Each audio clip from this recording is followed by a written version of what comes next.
Let's take a look at some charts on this setup Monday, the last Monday in Q3. As we approach Q4, things look ranging, mediocre, unexciting, nonplussed, boring. Kind of the perfect setup for something to happen into Q4. Generally, we are bullish. Generally, ETH, not generally, but ETH has never outperformed BTC in Q4. Will this be the quarter? Looking at the DeFi Perp chart, we're in the cloud, we're above the 200, we're in all this volume range, we're just, right, there's nothing redeemable here one way or the other as far as a trend is concerned. We were ranging bullish, bearish, bullish, and now we're just flat. And this is exactly what you want to see going into a quarter if you're like me and expect something to happen, likely up, but we'll see. It's an if this then that situation. We need charts like this to get above the cloud with a bullish TK cross. It needs to hold above the range. It needs to hold above the volume areas. It needs to hold above the 200. RSI needs to curl up above 50. These are all things that we need to see ideally early on in Q4, then everybody's on the same page. If it's obvious early, then people have time to get positioned throughout the rest of the quarter and let things run. What we don't want is some wishy-washy nonsense throughout all of October signaling meaningless chop for the quarter.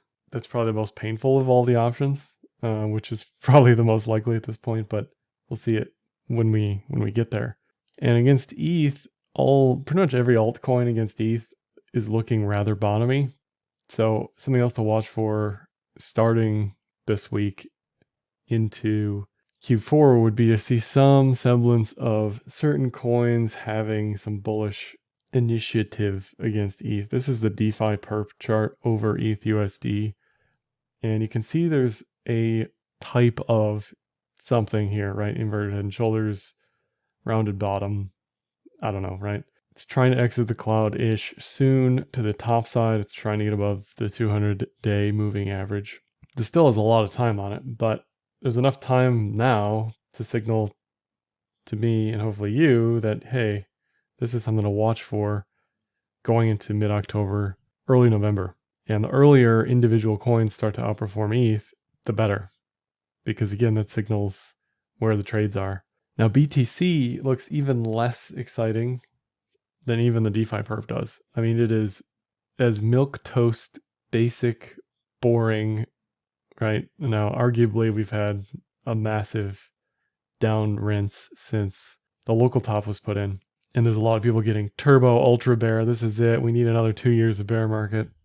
That's fine. But as we sit here, still above the 200, still roughly in the cloud, although we're leaning below and we're below a arbitrary pitchfork level, right?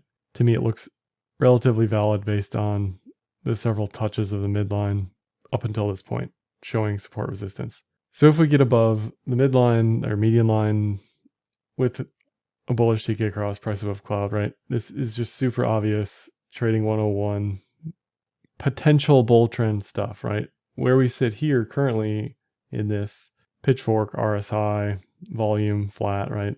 This leans neutral bearish more than it does bullish, which to me is completely fine going to Q4, something that I want to be unexciting. You know, you don't want to go into a quarter on the tail end of a multi-week crazy bull reversal. You want all of the euphoria, OI, funding, whatever, to just get rinsed, washed, let it reset, let everything go back to neutral. Momentum's probably more bearish than bullish here, especially with random China garbage news that we're getting. But this is as bad as this looks, I'd rather it look like this than some crazy up candles going into the quarter.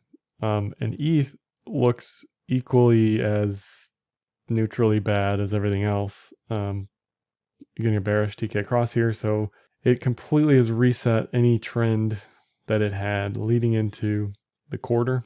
It's at the 50% retracement level. It's above the 200. It's in and out of the cloud, right? Neutral. RSI almost back to 43, 42, whatever it is. Just boring, you know? Now, if this can muster bullishness, some sort of bullishness into Q4, you expect this to play out as a potential cup and handle or some sort of bullish thing with 1618 to the measure move being around 5600 as a pretty easy expectation to the upside. Let's say I'm wrong. if I'm completely wrong in the opposite direction, it's headed back to previous lows pretty easily, I think sub 2K. For ETH BTC, it also again looks like a potential cup and handle. This certainly looks more bullish than bearish up here, coming off of several up weeks in April, May, June, whenever that was, and has been ranging for 150 days at this level, making successive higher lows. Certainly not bearish by any means. If this breaks the current local high around 0.78, expect 0.1 by Q4 or Q1, whatever it is, whatever it ends up being. 0.1 is basically the level where this is probably going to go if this plays out as a bullish pattern. It leans bullish, it has a bullish bias, but the trade isn't really triggered until it is above local highs again.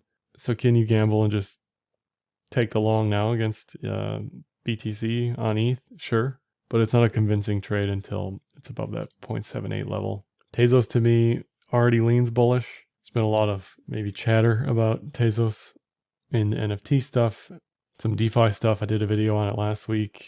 All of the on-chain metrics are bullish.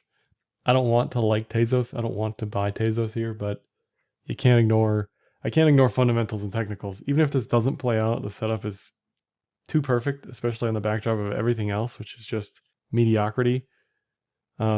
This looks like it wants price discovery. It looks like it wants 2 digits, somewhere between 10 and 12. I can see pretty easily 21 if it goes like crazy bananas. What you don't want to see this week is a head and shoulders type of triple local top thing here. You definitely don't want that.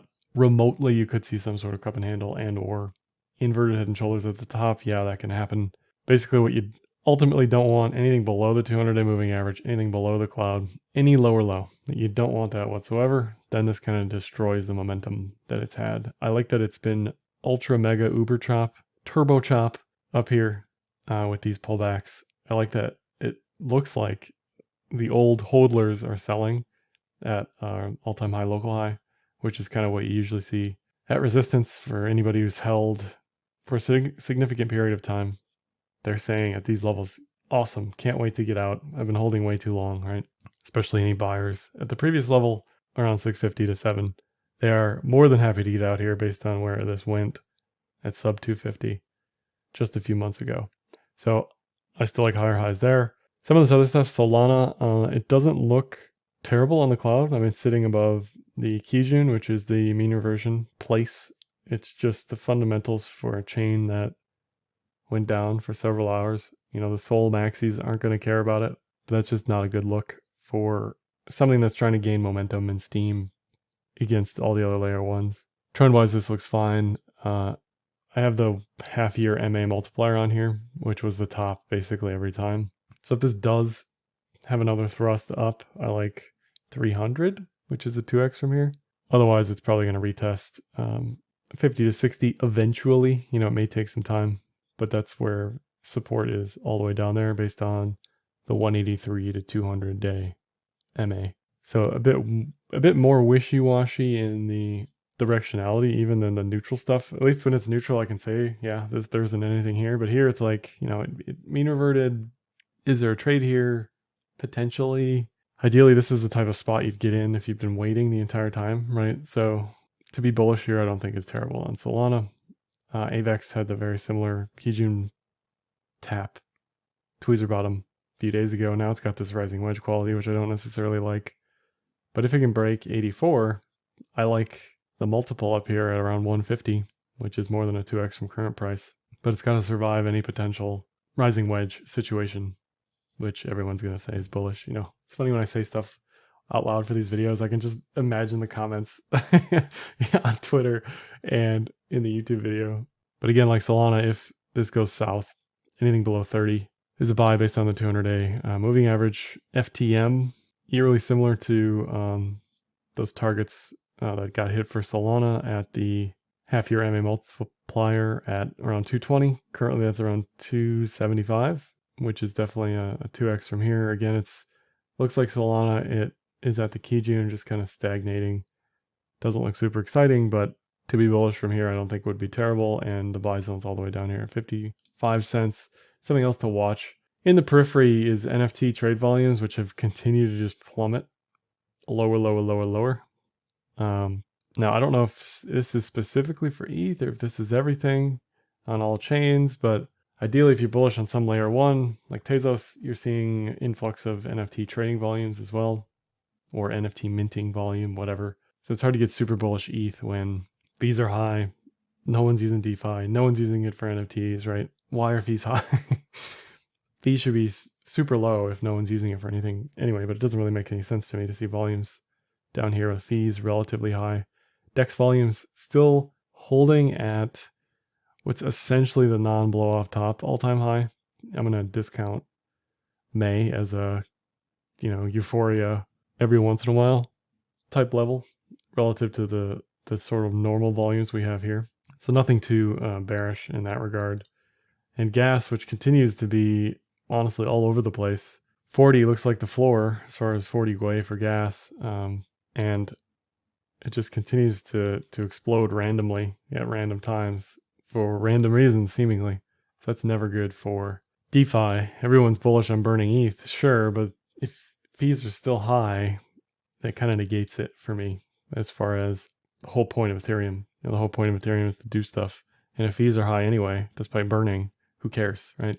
Maybe that's just me. And then something else that happened sort of over the weekend was the Chinese exchange tokens took a large decline. You can see starting in September, there was a divergence between FTT and OKB, BNB, Huobi token.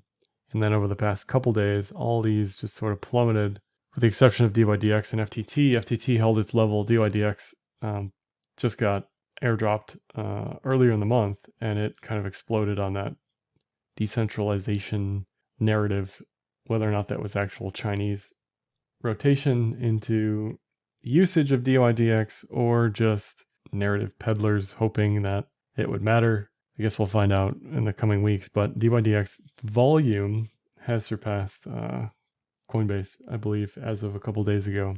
A lot of people are sour on it because of effective KYC AML restrictions, or geo-fencing, I guess is more appropriate in regards to US users.